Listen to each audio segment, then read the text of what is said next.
Oke ya, selamat malam Bapak Ibu sekalian semua. Puji Tuhan hari ini kita boleh melanjutkan kembali seri kita Another Gospel di dalam topik Emerging Church bagian yang kedua. Saya akan share screen. Ya, hari ini kita akan melanjutkan ya seri Emerging Church yang kedua.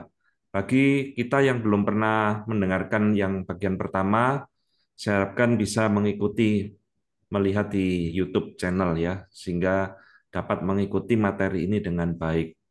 Nah, Bapak Ibu sekalian, di dalam seri pertama saya telah menjelaskan 6 pokok pemikiran tentang emerging church. Malam hari ini kita akan melanjutkan yang ketujuh dan kedelapan. Ini berbicara tentang hal kerohanian dan ibadah.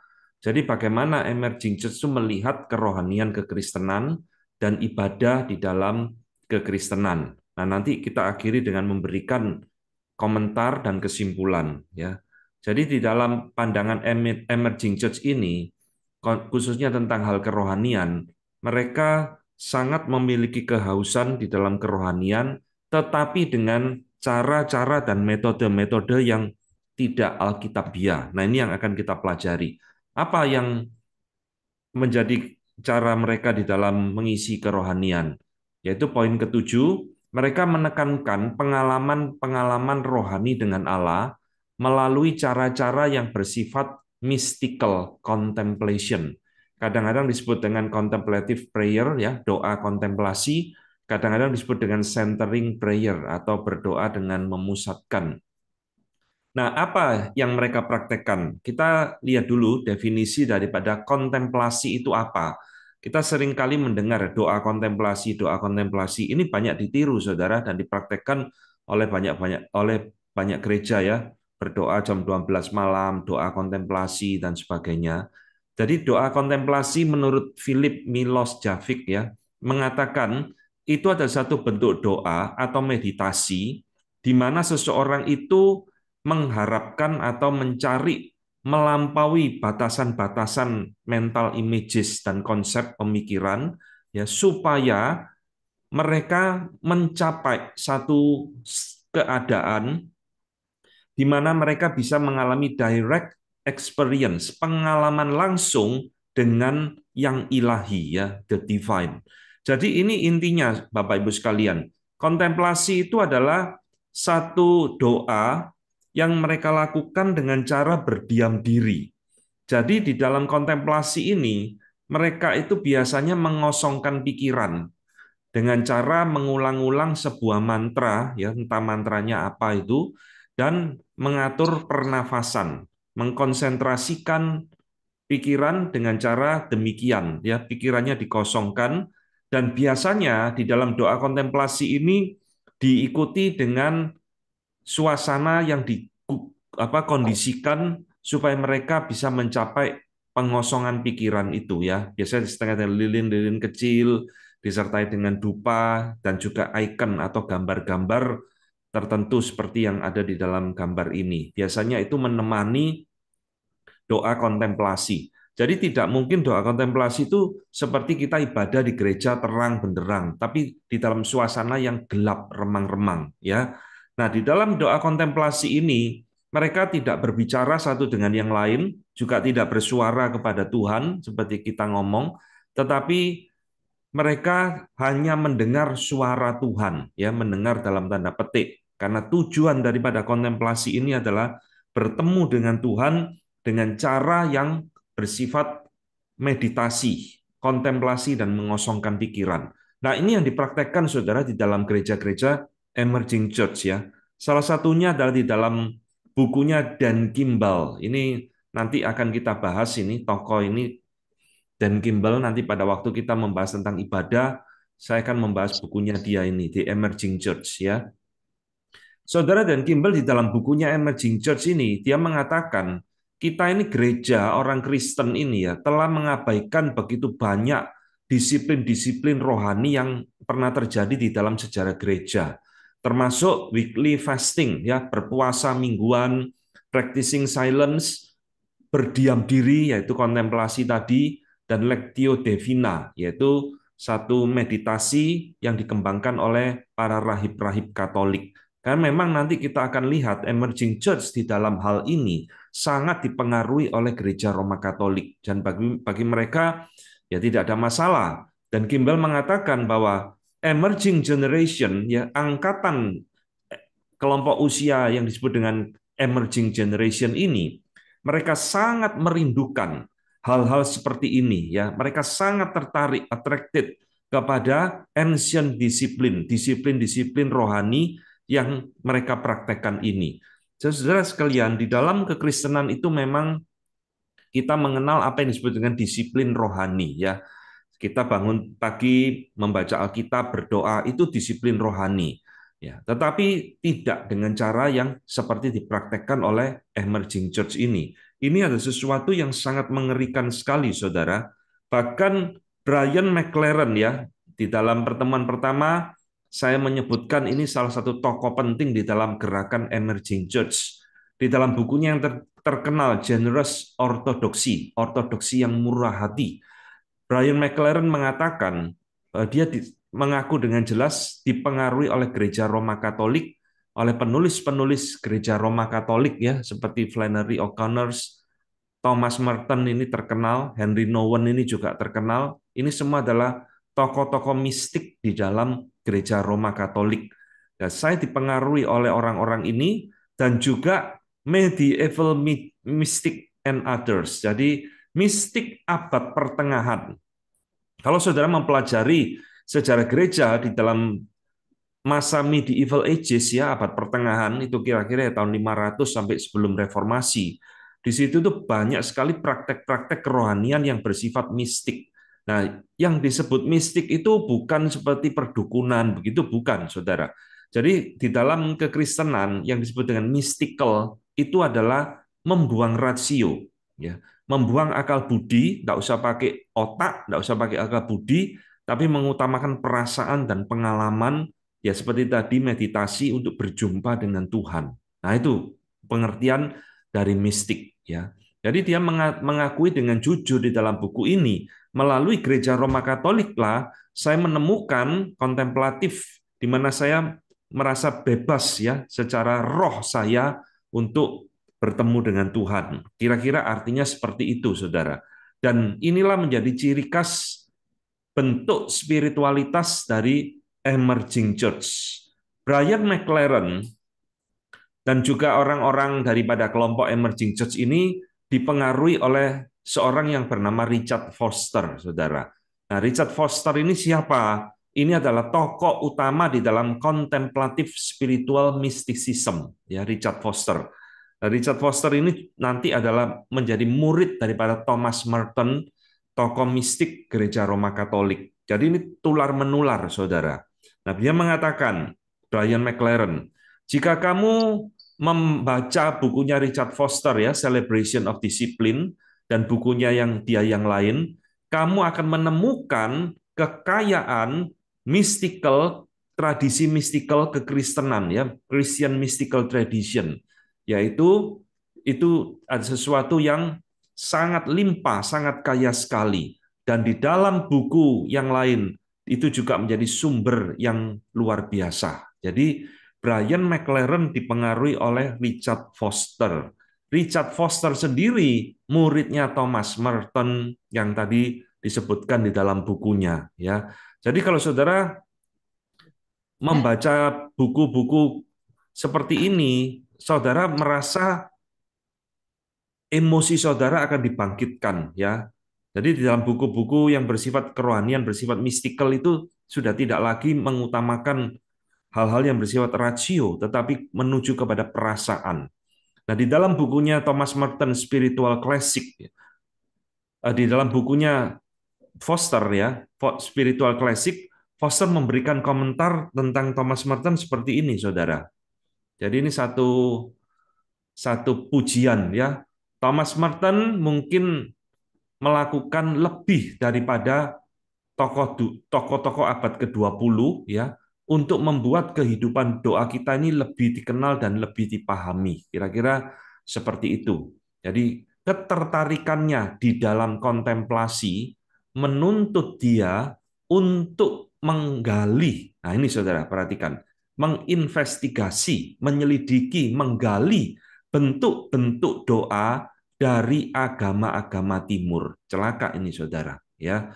Jadi di dalam kontemplasinya Thomas Merton, dia bukan hanya berpaut kepada ajaran gereja Roma Katolik, tetapi dia mencampurkan itu dengan Eastern religion, Hindu, Buddha, semua yang bersifat mistikal, kontemplatif dicampur. Nah ini, bahkan Zen Master ya, master agama Zen Buddhism dari Asia menganggap dia sebagai tokoh yang berotoritas di dalam doa-doa semacam ini di Amerika. Jadi saudara, inilah bentuk kerohanian yang dicari, yang diajarkan di dalam gereja-gereja yang sudah terpapar emerging church ini, saudara. Jadi bukan hanya berdoa biasa kepada Tuhan seperti yang kita lakukan, tetapi disertai dengan meditasi, kontemplasi, dan dengan gabungan dengan Eastern religion. Ya, nah saya tambahkan di sini bahwa selain Thomas Merton dan Richard Foster, Emerging Church juga dipengaruhi oleh tokoh mistik yang lainnya, saudara. Misalkan Richard Bucky, Pierre Teilhard de Chardin ini seorang mistik, juga seorang filsuf, Thomas Keating, Basil Pennington, dan lain-lain. Jadi ini banyak sekali yang mempengaruhi bentuk spiritualitas emerging church ini, ya, yaitu di dalam hal kontemplatif prayer, meditative prayer. Nah ini, saya kutipkan kembali ya, ini wajahnya Richard Foster, saudara. Nah, Richard Foster di dalam bukunya Celebration of Discipline, dia mengajarkan orang yang membaca bukunya untuk mengosongkan pikirannya. Jadi dia berkata, jika kita ingin melampaui ya kefanaan daripada budaya kita atau kepura-puraan ya superficialities, kepura-puraan dari budaya kita, termasuk adalah agama kita, budaya agama kita ini, kita harus mau untuk turun ke bawah dan menciptakan silences, ketenangan. Kita masuk ke dalam inner world of contemplation. Jadi kalau saudara mau menjadi orang yang lebih utuh, ya, lebih rohani, melampaui kebiasaan kebudayaan kita di dalam berdoa, berelasi dengan Tuhan, engkau harus mau belajar untuk mengosongkan diri, masuk ke dalam dunia kontemplasi yang lebih dalam di dalam dirimu. Jadi ini saudara yang dipraktekkan oleh Richard Foster dan diadopsi oleh banyak hamba Tuhan dari emerging church, ya. Jadi sudah tidak ada lagi, tak berbicara lagi masalah doktrin-doktrinan, tidak ada yang benar, tidak ada yang salah. Pokoknya semua ada perasaan, ya, emosi, pengalaman saya dekat dengan Tuhan melalui cara-cara yang bersifat mystical ini. Jadi apa sih sebenarnya saudara? Mereka mempraktekkan ini, tujuannya itu apa? Berdoa dengan kontemplasi ini ya. Nah, ada dua tujuan yang diucapkan atau yang dikatakan. Pertama adalah ini adalah sarana untuk bersatu dengan Allah, unification with God. Jadi tidak cukup bersatu dengan Allah melalui doa biasa, melalui membaca firman, ya, melalui ibadah, tetapi adalah melalui kontemplasi secara pribadi ataupun bersama-sama di dalam kelompok untuk bersatu dengan Tuhan, ya. Jadi definisi bersatu ini apa? Mendengar suara Tuhan dan lain-lain. Kedua, kontemplasi ini memiliki sarana sebagai transformasi diri, saudara. Supaya apa? Supaya kita itu tidak menjadi non-dualistic self. Kita tidak menjadi orang yang dualistik itu dua, gitu ya, di depan dan di dalam lain. Jadi kita menjadi orang yang lebih integrated, orang yang lebih utuh, lebih apa adanya, tidak menjadi orang yang lain di hati, lain di bibir, begitu. Jadi ini adalah satu bentuk kerohanian yang diajarkan di dalam emerging church. Bahkan seorang tokoh emerging church, saudara, Leonard Sweet, ya, di dalam bukunya Quantum Spirituality, dia bahkan mendukung dan menyetujui teolog Katolik yang bernama Karl Rahner, ya. Karl Rahner mengatakan demikian, saudara. Orang-orang Kristen pada hari yang akan datang ya, Christian of tomorrow, orang-orang Kristen masa depan will be a mystic, akan menjadi orang-orang yang mistik, yaitu orang yang memiliki pengalaman-pengalaman ataukah dia tidak memiliki pengalaman sama sekali ya. Atau dia tidak menjadi siapapun. Jadi ini saudara, kalau dia tidak memiliki pengalaman-pengalaman rohani dengan Tuhan, ya dia tidak menjadi siapapun. He will be nothing. Artinya seperti itu. Jadi inilah yang terjadi fenomena di dalam gereja emerging church. Ya, bentuk spiritualitas yang dicari, dikejar adalah bentuk yang bersifat mystical spirituality. Bahkan majalah Christianity Today, ya saudara kalau tahu, ada satu majalah kekristenan yang sangat mendunia, saudara. Ini Christianity Today, terbit hingga hari ini ya, kira-kira yang muncul mungkin tahun 50 atau tahun 60-an. Ya, ini sangat terkenal sekali. Jadi di dalam salah satu edisinya ya, di Emergent Mystic, ini saudara lihat. Jadi di dalam buku Christianity Today seri ini, dia mewawancarai seorang tokoh emerging church yang bernama Rob Bell. Ya, nah Rob Bell ini di dalam tahun 2004 ya, sudah agak lama, wawancara itu mengatakan bahwa bentuk spiritualitas yang mereka praktekkan ini bukan sekedar berita yang sama tetapi dengan metode yang baru. Bukan, kata Robel. Tapi dia mengatakan, we are rediscovering, menemukan ulang kekristenan sebagai Eastern religion, sebagai agama ketimuran, sebagai gaya hidup. Jadi saudara, menurut para teolog-teolog di dalam kelompok emerging church ini, bentuk kerohanian di dalam kekristenan ini sebenarnya tidak ada bedanya dengan Eastern religion, Buddhisme, Hinduisme, Sintoisme, tidak ada bedanya. Ya, maka dia mengatakan we rediscovering, menemukan kembali ini loh bentuk spiritualitas kekristenan yang aslinya itu seperti ini, ya, tidak seperti yang biasa kita lakukan, ya.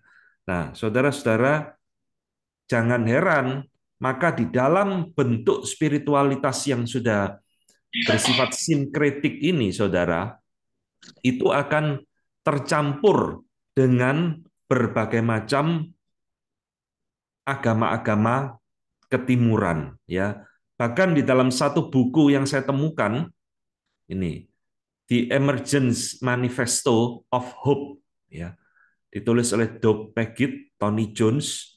Ya, dikatakan oleh salah satu penulisnya, saudara, dia mengatakan begini, ini aneh tapi lucu tapi nyata.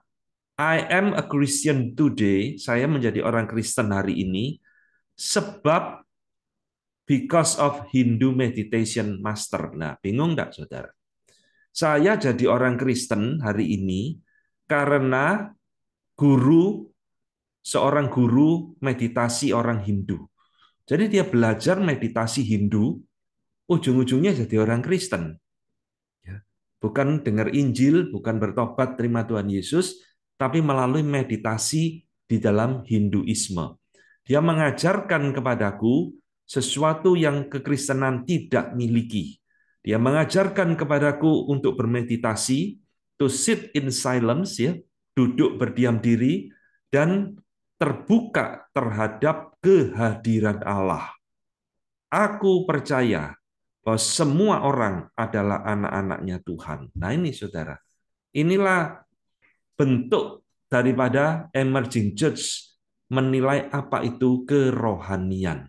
Jadi tidak ada lagi rohani itu dipenuhi Roh Kudus, dipimpin Roh Kudus, ya, bersatu atau union with Christ. Tidak ada lagi. Jadi ini sesuatu bentuk spiritualitas yang sudah kacau balau, saudara. Kekristenan dicampur dengan Eastern religion, dan kemudian inilah yang ditawarkan kepada jemaat. Ya, sesuatu yang sangat mengerikan sekali, saudara. Dan satu lagi, di dalam bukunya yang ditulis oleh Thomas Keating dan Basil Pennington yang tadi saya sebutkan di atas, Finding Grace at the Center, The Beginning of Centering Prayer. Saudara kalau baca judulnya ini ya, ini menarik saudara. Wah, ini seolah-olah yang nulis orang Kristen ya. Judulnya Beginning of Centering Prayer. Oh, buku tentang berdoa ini, menemukan anugerah di tengah ya dan sebagainya. Tapi kalau saudara baca bukunya, nah baru tahu. Kedua penulis ini mengatakan banyak orang-orang Kristen yang berdoa di dalam kehidupan doanya secara serius betul-betul telah dibantu oleh yoga, oleh Zen, Buddhisme. TM ini Transcendental Meditation, ya ajaran daripada Hinduisme. Dan similar practices, praktek-praktek semacam itu. Khususnya ketika mereka telah diajar oleh guru-guru yang reliable, ya, yang bagus dan telah mengembangkan iman Kristen untuk menemukan bentuk inner di dalam diri seseorang dan arti untuk mendapatkan pengalaman-pengalaman. Jadi yang penting itu artinya begitu, saudara. Buku ini mengajarkan ternyata banyak orang Kristen kehidupan doanya ya sungguh-sungguh itu telah dibantu oleh praktek-praktek seperti ini, saudara. Yoga, Zen Buddhisme dan sebagainya. Bayangkan, saudara, ini sesuatu yang sangat mengerikan yang tidak pernah diajarkan di dalam kekristenan, ya. Tapi inilah muncul di dalam gerakan emerging church. Spiritualitas yang bersifat sinkretik. Nah, ini saya berikan beberapa contoh-contoh lain, ya, apa yang mereka praktekkan di dalam kontemplasi doa kontemplasi ini. Ya, ini ada yang namanya breath prayer, ya, berdoa nafas, berdoa melalui nafas, ya. Kemudian alter state of silence, drumming itu ya seperti memukul drum atau apa ya, pokoknya memukul seperti Buddha itu, tok tok tok tok tok tok, kira-kira seperti itu. Nah, ini ada bentuk ekstasi, union with God through mysticism, bersatu dengan Allah melalui mysticism. Kemudian ada mantra, Reiki. Nah, ini saudara pasti pernah dengar nih, Reiki ya, ilmu penyembuhan itu. Nah, Station of the Cross, Taise. Taise ini adalah bentuk doa satu nama kota di Prancis yang kemudian akhirnya dijadikan satu gerakan namanya Taise ya. Jadi ini adalah juga mirip seperti yang kita bahas malam ini, saudara. Taise ini juga mengajarkan doa kontemplasi, ruangan gelap juga dengan beberapa lilin, lalu yang bermeditasi. Dan Taise ini merupakan gabungan dari tiga denominasi, Katolik, Protestan, dan Ortodok, Gereja Ortodok Timur. Itu nyampur di dalam gerakan Taise ini, ya, pusatnya di Prancis.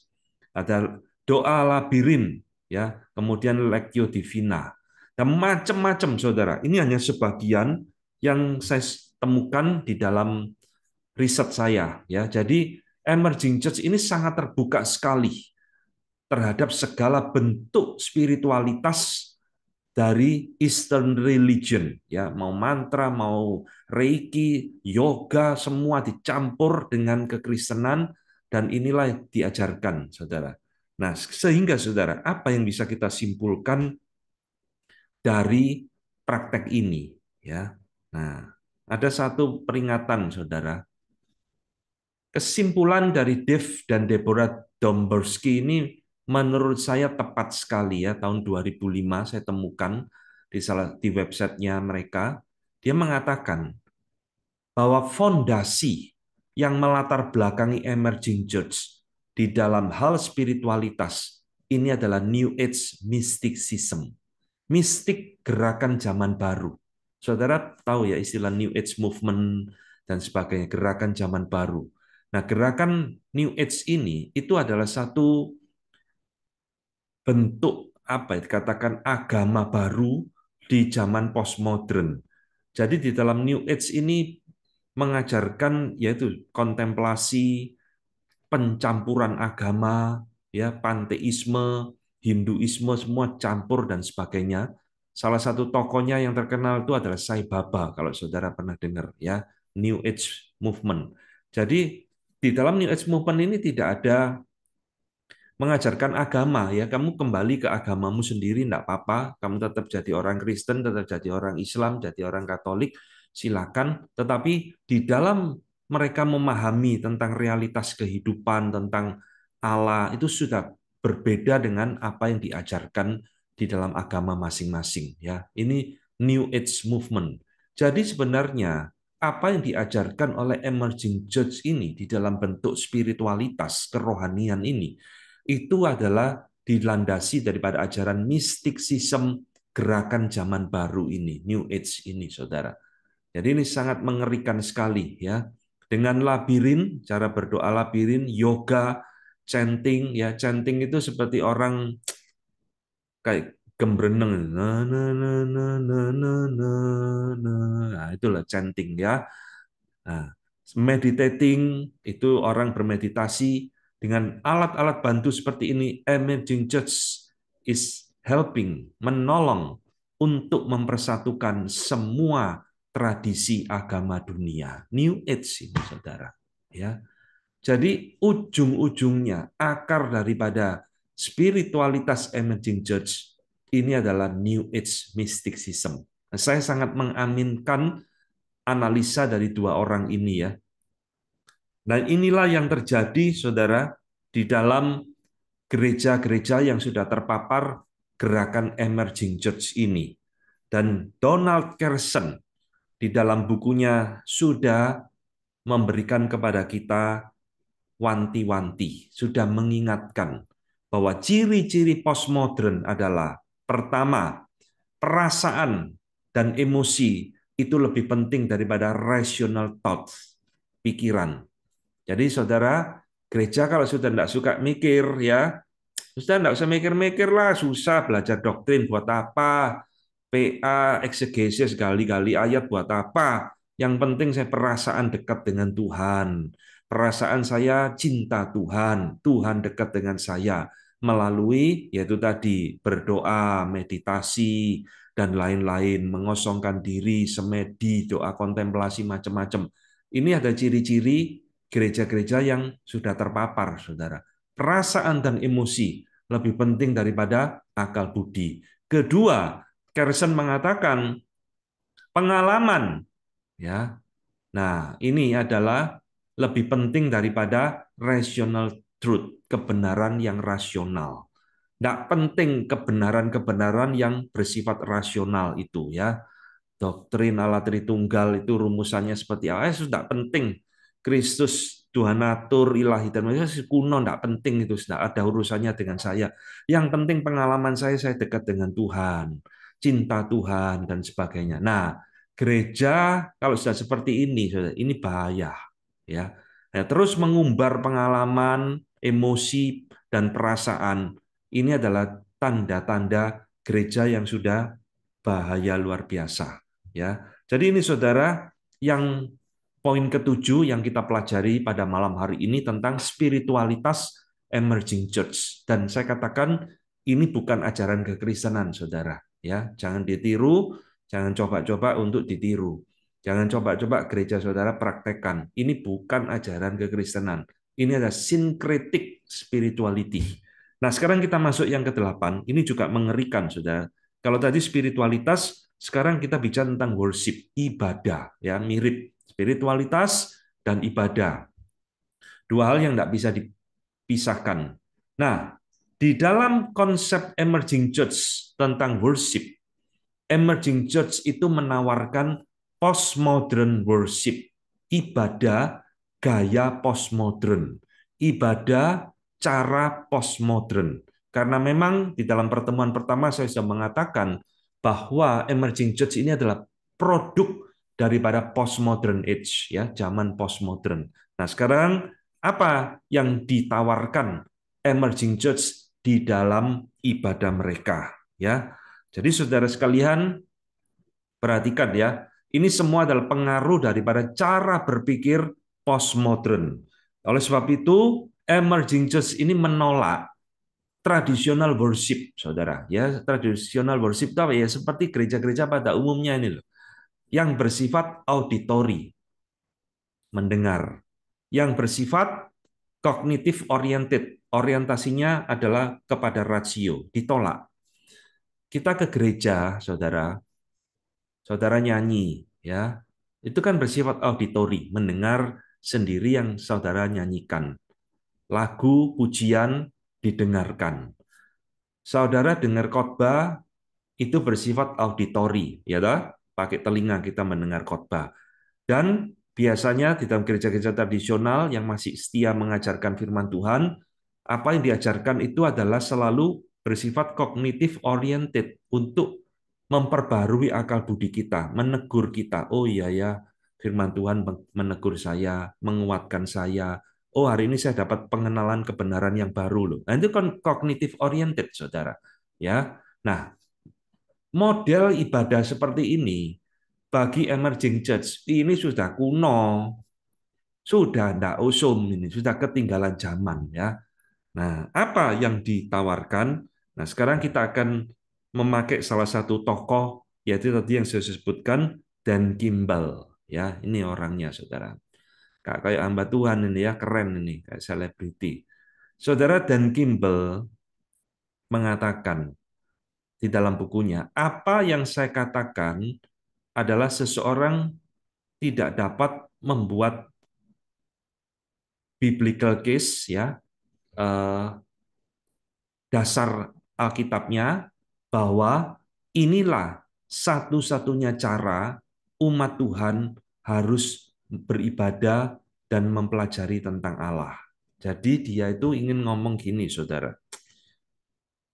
Kita ini tidak bisa membakukan, ya, merumuskan dan memakai seolah-olah ngomong, oh ini loh cara Alkitab satu-satunya kita menyembah Allah, kita mengenal Allah seperti yang biasa kita lakukan. Ini satu-satunya cara. Tidak ada cara yang lain. Bagi orang-orang emerging church, tidak bisa.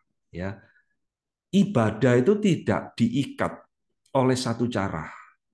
Ibadah tidak boleh diikat oleh satu rumusan seperti yang kebiasaan gereja-gereja tradisional lakukan. Ya, nyanyi, dengar firman, semuanya hanya bersifat kognitif dan auditori melalui sensor pendengaran saja.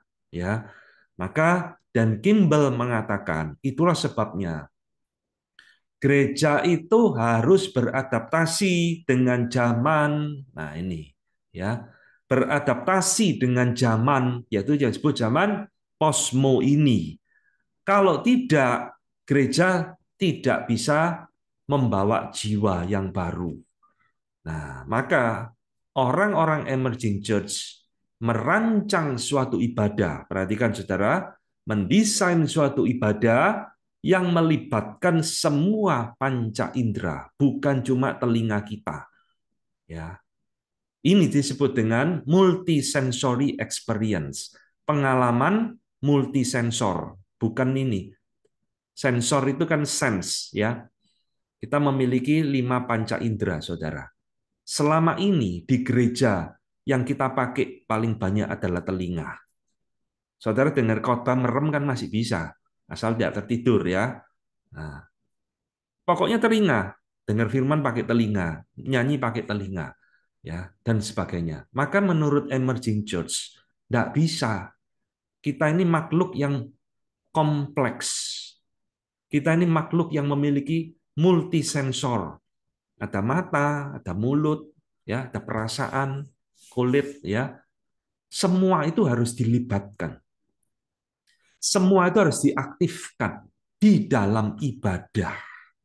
Supaya apa? Untuk menjangkau ya ini generasi postmodern ini, postmodern audience. Nah, saudara mulai menangkap ini. Kalau sudah awalnya begini, sudah bisa ditebak ibadahnya jadi aneh-aneh. Nah, sekarang saya jelaskan ya. Di dalam bukunya Dan Kimball itu mengibaratkan ibadah itu seperti seorang pelukis yang membawa palet ini, ada kuas, ada berbagai macam warna. ya. Nah, dia mengatakan di dalam ibadah itu ada prayer, doa, ada scripture, ya, firman Tuhan. Tapi juga ada unsur-unsur penunjang lain. Tidak cukup cuma doa biasa, dengar firman pakai koping, tidak cukup, ya. Di situ ada unsur sacred space. Nanti saya jelaskan. Musical worship, teaching and spoken word, ya, pengajaran dan kata-kata yang diucapkan, ini khotbah. Fine arts, painting and photography juga dilibatkan untuk apa? Memuaskan mata, ya. Prayer station, ya, berdoa, ada station-station, ada seperti pos-pos untuk berdoa. Bahkan di dalam ibadah ada video dan film. Nah, ini, ya.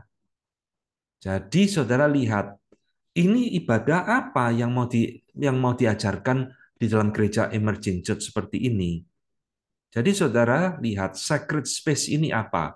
Ini adalah gereja itu harus didesain, dikondisikan. Itulah sebabnya saudara. Di dalam gereja-gereja emerging church, ruangan itu seringkali digelapkan. Nah, itu loh, sacred space. Jadi seolah-olah engkau masuk ke ruang maha kudusnya Tuhan. Ya, gelap, remang-remang, hanya beberapa lampu. Seperti saudara kira-kira masuk ke gedung bioskop gitu. Dan celakanya saudara ini dipraktekkan oleh gereja-gereja di Indonesia loh, ditiru loh. Ya. Jadi jangan pikir saudara ini cuma terjadi di Amerika. Banyak gereja di Indonesia ini sudah mempraktekkan hal-hal demikian, cuma nggak ngerti, nggak tahu kalau ini adalah emerging church. Pokoknya apa yang jadi tren ditiru, dipraktekkan, ya. Musical worship. Nah, ini musik-musik biasa, ya. Termasuk ini fine arts, ada lukisan, ada fotografi di dalam ruang ibadah. Nah, nanti Dan Kimball akan mempraktekkan ini, saudara. Nah, termasuk di dalam ibadah juga kadang-kadang perlu diselingi dengan film dan video. Untuk apa? Memuaskan mata kita, bukan sekedar telinga kita. Itulah sebabnya, saudara, kira-kira 2 tahun atau 3 tahun yang lalu ya, di Indonesia ini ngetren di tengah-tengah khotbah nyetel YouTube. Nah, ya, saya sudah menemukan itu beberapa kali. Ya, di tengah-tengah ibadah nyetel YouTube. Ya, YouTube-nya ada yang pendek 5 menit, ada yang panjang 10 menit, dan dalam satu khotbah bisa nyetel beberapa kali video dari YouTube. Dan celakanya apa yang disetel di video YouTube tidak ada urusannya dengan firman Tuhan, saudara. Untuk apa? Untuk memuaskan mata. Multisensory experience. Ini adalah ciri-ciri ibadah emerging church.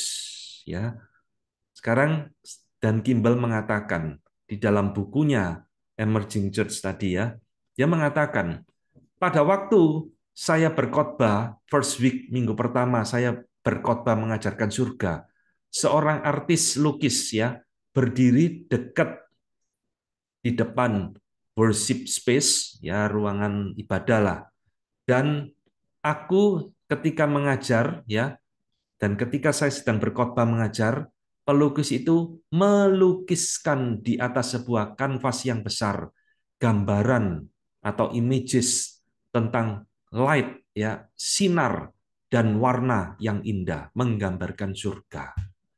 Minggu berikutnya ketika saya berkhotbah tentang neraka, pelukis itu juga menggambar di large canvas, kanvas yang besar, ada di sana lagi menggambarkan tentang atau melukiskan tentang neraka. Nah ini saudara, ini di tengah-tengah ibadah loh. Jadi orang itu suruh dengar khotbah pakai telinga, juga matanya melihat dipuaskan. Oh ada lukisan ya. Dia juga mengatakan pada waktu dia berkhotbah tentang khotbah di bukit, nah, juga ada pelukisnya menggambarkan apa yang Tuhan Yesus ajarkan di sana. Berbahagialah orang yang lemah lembut, karena mereka akan mewarisi bumi dan sebagainya dan sebagainya. Ya, jadi dilukiskan, saudara. Nah, pertanyaannya untuk apa, gitu loh? Untuk apa mata mesti dipuaskan di dalam sebuah khotbah? Jadi kalau saudara mengerti prinsip ini, inilah yang sedang terjadi di banyak gereja melanda seluruh dunia termasuk di Indonesia. Saudara lihat ya, sekarang banyak gereja berlomba-lomba memasang LED besar di belakang mimbar, saudara. Jadi sambil hamba Tuhannya khotbah, LED-nya ini nanti muncul gambar-gambar yang bergerak apa dan sebagainya. Begitu loh. Untuk apa, saudara? Dan celakanya gereja-gereja Injili banyak meniru-niru seperti ini. Ya. Saya bukan anti teknologi ya, bukan anti perkembangan zaman, saudara. Pakai LCD proyektor supaya teks lagu jelas, itu baik. Tapi saudara, di balik itu inilah yang terjadi di dalam banyak gereja-gereja di Indonesia, ya. Dan khususnya di gereja-gereja yang beraliran karismatik, yang mega church. Itu LED itu bisa puluhan meter, saudara. Dan gereja-gereja Injili tiru-tiru. Tapi pendetanya khotbah di belakang itu gambar jalan terus, nggak tahu.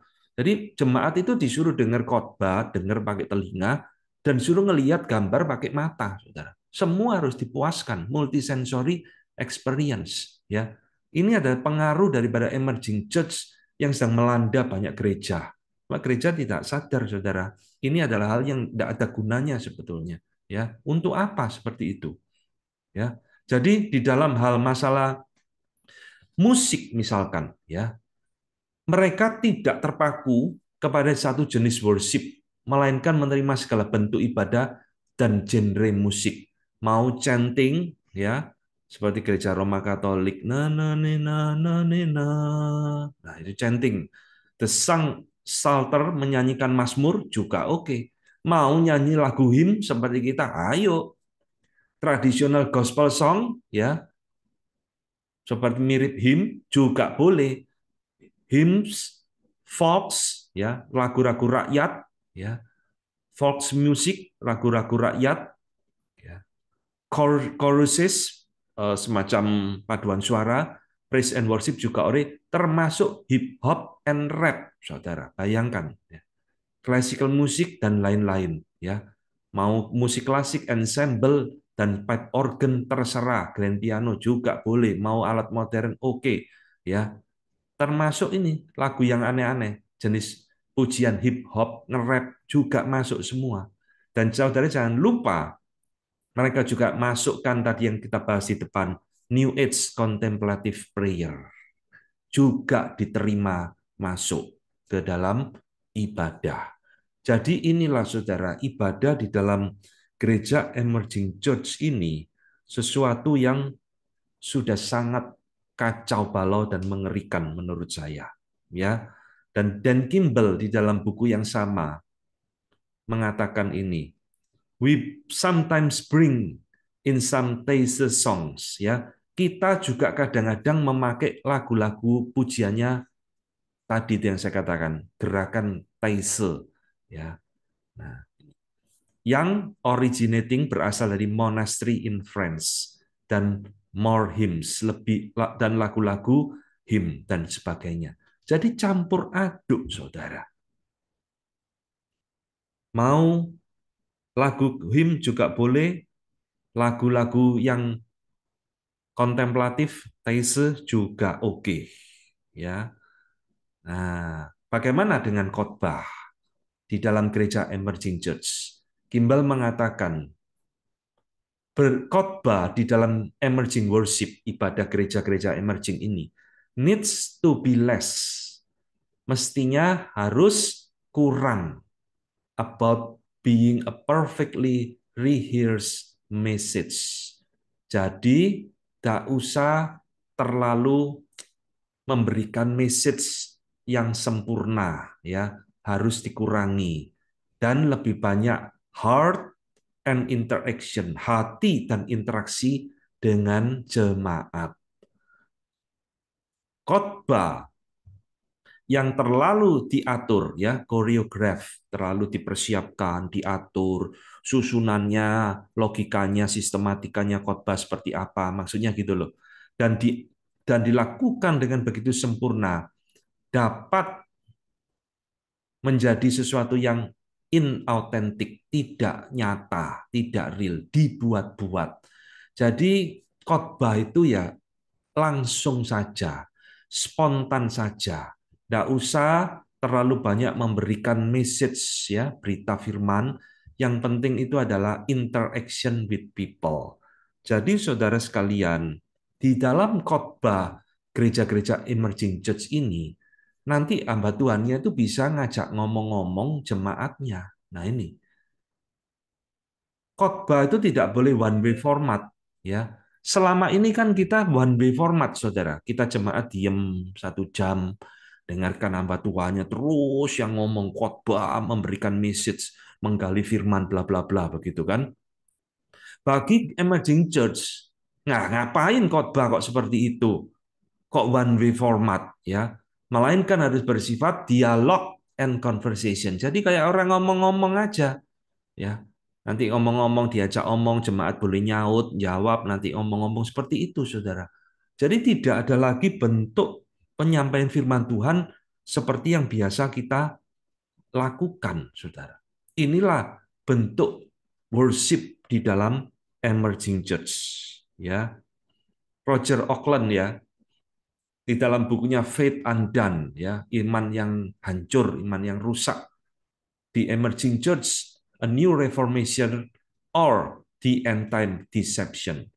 Gereja emerging, suatu reformasi yang baru atau penipuan akhir zaman. Nah ini, Roger Auckland mengkritisi gerakan emerging church mengatakan, di dalam gereja emerging, ya, Alkitab itu bukan menjadi satu-satunya otoritas bagi iman dan bagi praktek kehidupan.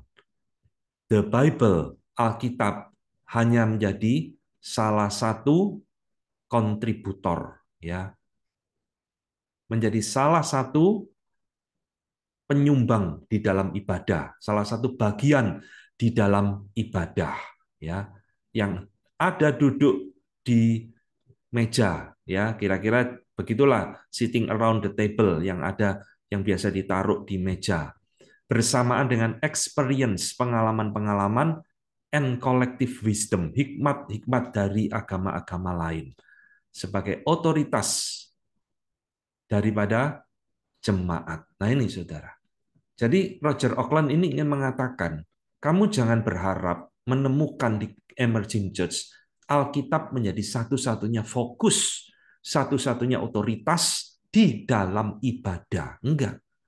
Itu cuma salah satu ya, mungkin Alkitabnya dibacakan setelah itu ditaruh ya, ditaruh nggak dianggap, lalu banyak omong-omong, dialog, conversation, banyak bicara tentang collective wisdom, ajaran hikmat dari Konghucu, dari Buddha, dari Hindu dan sebagainya. Nah, ini yang terjadi, Saudara.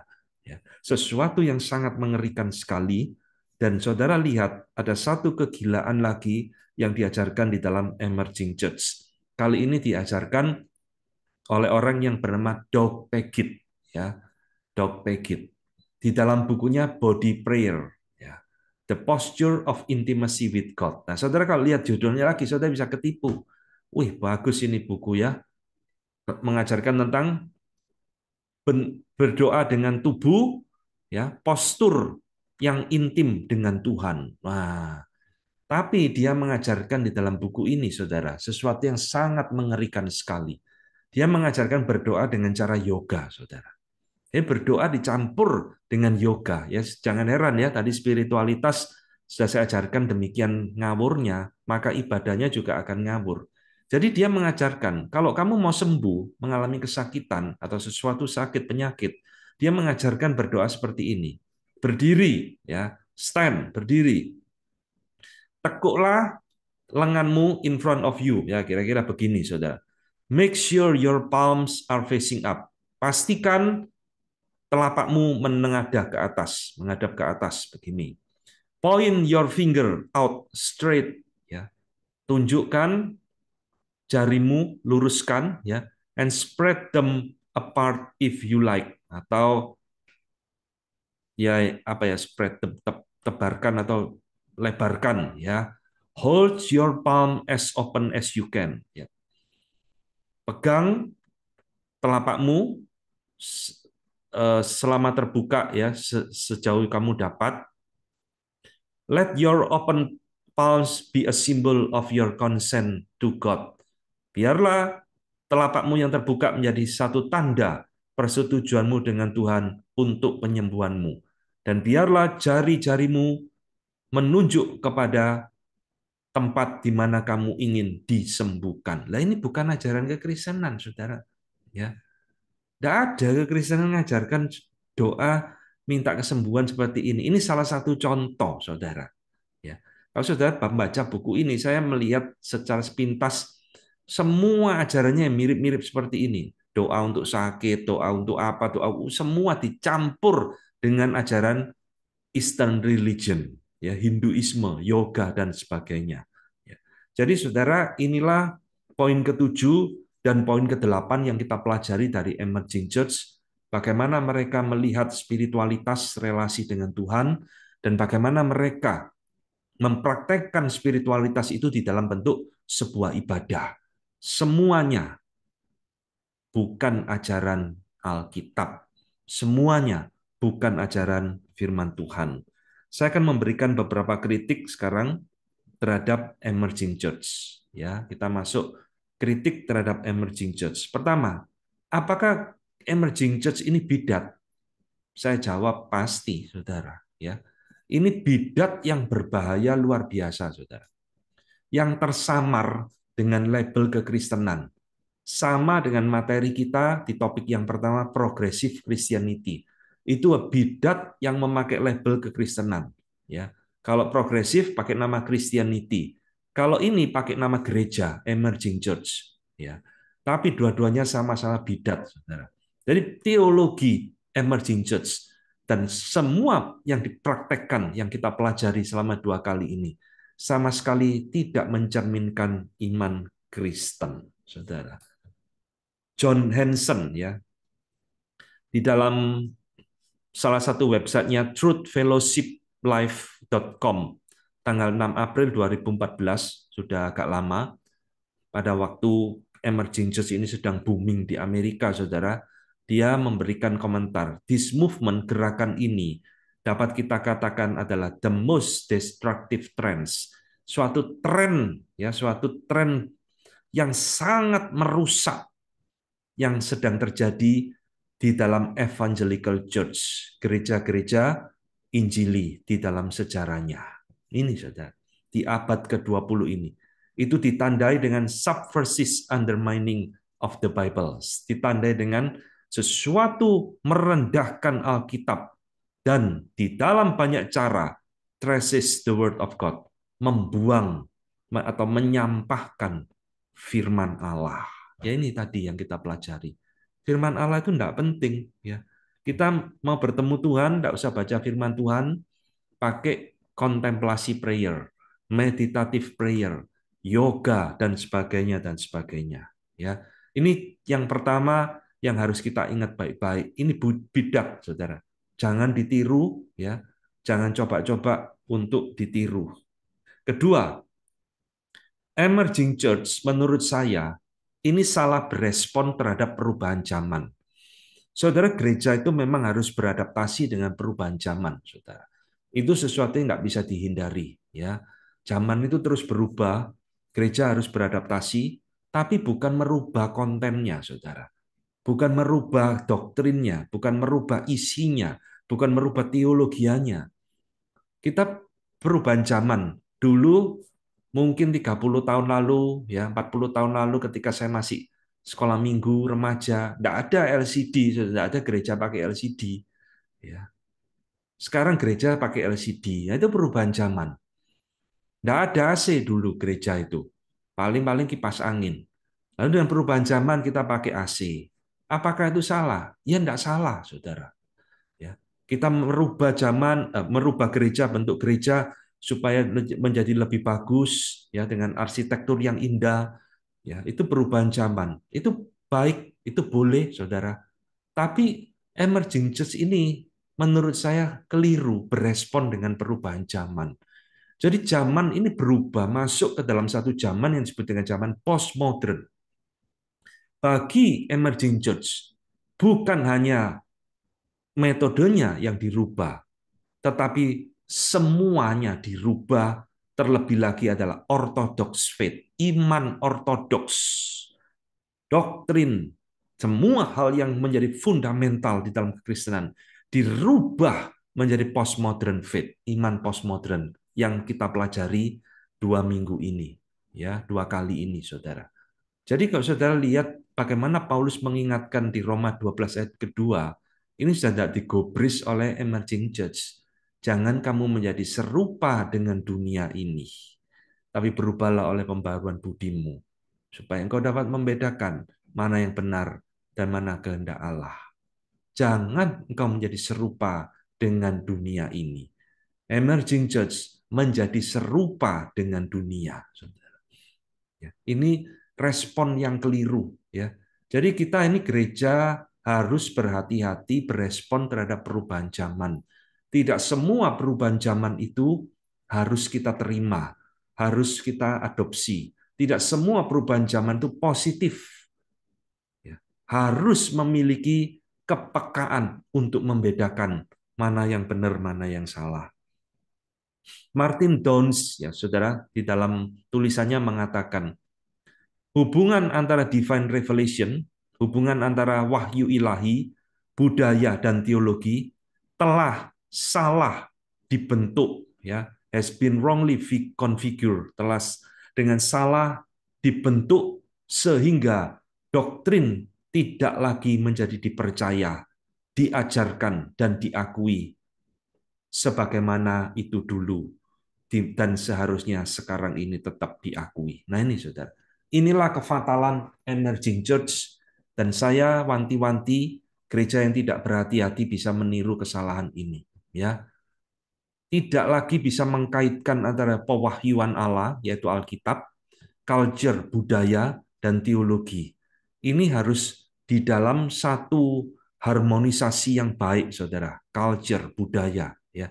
Tidak semuanya itu baik, tidak semuanya sesuai dengan wahyu ilahi, tidak semuanya cocok dengan teologi. Ketika ini salah dicampur, seperti orang salah membuat adonan, ya itulah yang terjadi, saudara. Chaos terjadi di dalam kekristenan, di dalam gereja. Ya, jadi saudara-saudara, Richard Mayhew ya di dalam bukunya dia mengkritik Brian McLaren. Apa sih kesalahannya Brian McLaren, tokoh utama dari Emerging Church ini? Dia mengatakan Brian McLaren itu terlalu reduksionistik, mereduksi, ya, mereduksi itu seperti mensimplifikasi, ya. Revisionistik terlalu merubah, revisi, ya, merevisi dengan banyak hal dirubah. Reaksioneri terlalu bersifat reaksi, relativistik bersifat relatif, tidak absolut, revolusionary bersifat revolusi, dan rasionalistik sebagai satu pemberontakan, ya, rebel dengan penyebab manusia di mana tidak memiliki divine support atau dukungan dari firman Tuhan. Jadi Mayhew ingin mengatakan apa yang dilakukan McLaren ini semua macam-macam tadi yang dilakukan kontemplasi prayer macam-macam itu dan semua orang emerging church itu adalah pemberontakan manusia kepada Tuhan yang tidak ada dasar divine support, dukungan dari firman Tuhan sama sekali. Orang semacam ini hanya mempromosikan sebuah gereja yang itu jauh lebih bergantung kepada filsafat daripada firman Tuhan. Nah ini saudara, ya. Jadi gereja seperti ini itu bersifat ekletik. Ekletik itu artinya campuran dari semua Eastern religion, diterima semua sinkretik, bersifat ekumenikal, sudah tidak mementingkan doktrin dan pengajaran, dan bersifat earthbound, hanya bersifat keduniawian di dalam hakikatnya. Sebuah gereja yang meragukan kepastian daripada firman Tuhan dan menolak otoritas Allah yang ada di dalam firman-Nya. Ya ini emerging church, saudara. Tidak ada dasar ayat semua yang dipakai itu tidak ada. Ya, ini yang kedua. Yang ketiga, kritik kita terhadap emerging church adalah di dalam banyak contoh yang saya temukan, saudara, emerging church ini sengaja, ya, sengaja apa? Sengaja mensalah tafsirkan Alkitab, ayat-ayat yang mereka pakai untuk menjadi dasar pemikiran mereka. Jadi mereka ini sengaja memelintir Alkitab untuk menjadi pembenaran, justifikasi pemikiran mereka. Contohnya ya, nah ini contohnya. Dua orang emerging, Eddie Gibbs dan Ryan Bolger. Ini fotonya sudah ada di pertemuan pertama, sudah saya munculkan. Dia mengatakan,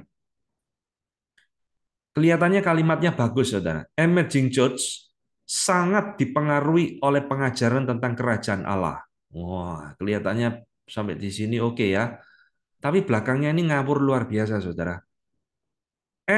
Dan inti daripada kerajaan Allah adalah praktek Tuhan Yesus, inti daripada kerajaan Allah yang dipraktekkan oleh Tuhan Yesus adalah the practice of inclusion, adalah mempraktekkan inklusivisme, menerima semua agama. Loh, ini bukan ajaran Tuhan Yesus, saudara.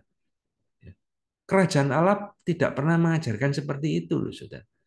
Jadi saudara lihat bagaimana mereka itu bisa memelintir ajaran firman Tuhan yang benar seolah-olah kingdom of God, dasar dasar pemikiran mereka, dan inti daripada kerajaan Allah yang dilakukan oleh Tuhan Yesus adalah practice of inclusion, menerima semua agama, inklusivisme.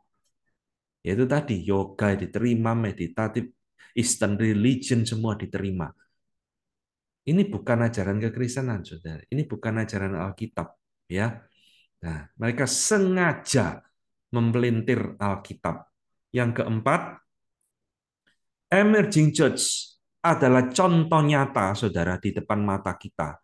Perkawinan antara gerakan liberalisme dan postmodernisme. Nah ini. Jadi liberalisme itu muncul di abad ke-18.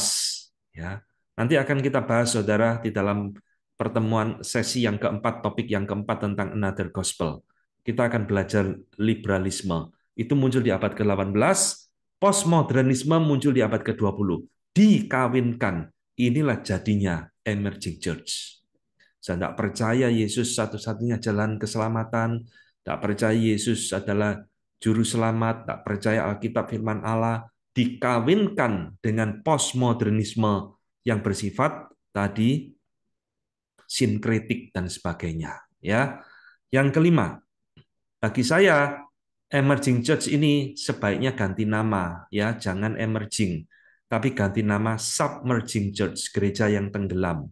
Jadi emerging church ini kan gereja yang muncul, emerge, ya. Tapi kalau ajarannya seperti ini, saudara, lebih cocok diganti submerging church, gereja yang tenggelam. Ini bukan muncul, ini sedang menenggelamkan gereja, saudara. Ya, sedang merusak gereja. Nah, saudara, ini inti kritik saya terhadap emerging church, kritik saya terhadap progressive Christianity di dalam sesi yang sebelumnya, itu juga berlaku bagi emerging church. Kan di dalam beberapa aspek yang penting, dua gerakan ini memiliki kemiripan, ya. Jadi ini kritik tambahan. Nah, sebelum berakhir tema kita malam ini, saya akan menyoroti problema gereja tradisional pada masa sekarang, ya. Tadi saya mengatakan, saudara, dampak daripada emerging church ini bersifat global. Jadi jangan saudara pikir, wah ini kan cuma di Amerika tok. Kita ngapain belajar gini tidak ikut-ikut. Kita buka di Amerika. Oh tidak, saudara. Ini bersifat global, ya. Spirit daripada emerging church ini masuk ke berbagai gereja, termasuk saya amati di Indonesia, ya. Tetapi saudara, hari ini kita akan coba melihat apa problema gereja tradisional. Yang saya sebut dengan gereja tradisional ada gereja-gereja yang kira-kira berdiri yang mungkin 100 tahun lalu, yang dikelola secara tradisional, ya, tetapi telah tercemar oleh satu perubahan zaman, yaitu adalah emerging church ini, yang tadi saya sudah singgung sedikit di depan. Nah, pertanyaannya, saudara, kenapa banyak gereja-gereja tradisional ini kok tidak sadar tiba-tiba sudah mengadopsi apa yang ditawarkan oleh emerging church. Nah, ini yang fenomena yang mengerikan. Kita ini seperti orang buta yang berjalan tidak tahu kemana, pokoknya apa yang ada di depan kita pegang. Saudara-saudara, inilah yang terjadi di gereja-gereja tradisional secara umum. Ya, kita itu bergereja dengan memakai kacamata kuda, saudara, dan hidup sebagai Sleeping Beauty, si cantik tapi tertidur, ya, cerita Walt Disney. Di dalam cerita Sleeping Beauty itu kan seorang princess yang cantik luar biasa, tapi tertidur, saudara. Tertidur, betul-betul tertidur. Ceritanya seperti itu, nggak ngapa-ngapain. Nah, banyak gereja ini seperti Sleeping Beauty, saudara. Gedungnya bagus, indah, megah, ya. Segala alat-alat prasarananya menunjang semua, jemaatnya banyak, tapi sleeping, saudara, tertidur gereja ini. Kenapa tertidur? Karena gereja tidak mengerti apa yang terjadi di dalam zaman ini. Memakai kacamata kuda, saudara. Kuda itu dikasih kacamata supaya jalannya lurus, supaya matanya tidak ngelihat yang lainnya. Nah, ini banyak gereja mengelola gereja seperti ini, tradisional. Sehingga tidak tahu kita ini sudah berubah di dalam masuk ke dalam satu zaman yang disebut postmodern dengan segala pengaruhnya yang begitu mengerikan. Tidak tahu, saudara. Yang penting rapat, ya. Yang penting tetap ibadah jalan, persekutuan jalan, pelayanan jalan. Ya sudah. Tiba-tiba kita tidak sadar mengalami perubahan-perubahan, lalu kita mengadopsi apa yang menjadi tren. Ya itu tadi yang saya katakan, saudara. Banyak gereja tidak sadar, sekarang tiru-tiru. Ruang ibadah itu gelap-gelapan, saudara. Seperti yang tadi dipraktekkan oleh Emerging Church. Masuk ruangan gelap-gelapan, ya. Sacred space, kata Dan Kimball. Kita mempersiapkan hati jemaat bertemu Tuhan di tempat yang maha kudus. Apa ini, saudara? Ya. Tidak ada ajaran Alkitab seperti itu. Nah, kita nggak ngerti, kita tiru aja. Kita nggak ngerti itu ajaran emerging church. Kita pikir itu ngetren. Kita pikir itu sedang menjadi tren di dalam zaman ini. Ya, kita seperti Sleeping Beauty, saudara. Nah, ini yang mengerikan, ya. Banyak gereja dan hamba Tuhan hidup di dalam Sleeping Beauty, saudara. Nggak ngerti apa yang sedang terjadi dengan perubahan zaman. Pokoknya apa yang menjadi tren kita adopsi, kita tiru supaya jemaat menjadi lebih banyak, supaya jemaat tidak pergi dari gereja kita. Oh, gereja lain membuat LED besar, layar LED raksasa, kita tiru. Ya, meskipun itu harganya ratusan juta, bahkan mungkin miliaran, tidak apa-apa, kita tiru apa yang jadi tren. Ya, ini saudara fenomena yang mengerikan. Ya, jadi banyak gereja sekali lagi tidak mengerti perubahan zaman, sehingga jemaat tidak pernah dibukakan wawasannya terhadap perubahan zaman. Saudara-saudara, inilah efek domino, ya. Ketika hamba Tuhan itu hidup dengan kacamata kuda, saudara, nggak ngerti apa yang sedang terjadi dengan perubahan zaman di mana kita ini hidup. Ya, jemaat juga nggak pernah dibukakan wawasannya. Bahwa kita sedang masuk di dalam zaman yang berubah dengan 30 tahun lalu, 40 tahun lalu. Dengan seluruh cara berpikir yang berubah. Dan itu mempengaruhi teologia, mempengaruhi gereja Tuhan. Dan ini jemaat banyak tidak ngerti. Ya, jemaat akhirnya ikut jadi Sleeping Beauty, saudara. Pokoknya datang ke gereja, memuji Tuhan, dan apa yang terjadi dilakukan di gereja, pokoknya diikuti semua. Ya, ini fenomena yang mengerikan. Dan gereja, kenapa menjadi seperti ini? Karena gereja terlalu banyak menyibukkan diri dengan banyak kegiatan, banyak acara. Saya tidak melarang saudara pelayanan di gereja, ya, tetapi gereja yang terlalu banyak menyibukkan diri dengan kegiatan-kegiatan tanpa membekali jemaat dan mengabaikan pengajaran, ini menjadi bahaya luar biasa. Kita bisa sibuk dengan paduan suara, kita bisa sibuk dengan pembesukan, kita bisa sibuk rapat sampai jam 12 malam, saudara. Waktu saya masih melayani di gereja itu rapat sampai ngantuk-ngantuk jam 12 malam, nggak tahu yang diomongkan apa, nggak ada gunanya semua. Ya, tapi kita sangat mengabaikan di dalam pengajaran. Kita tidak mengindahkan perubahan zaman yang terjadi ini apa. Dan ini bahaya luar biasa sekali. Itulah sebabnya banyak gereja tidak tahu, saudara, apa yang terjadi dengan zaman ini.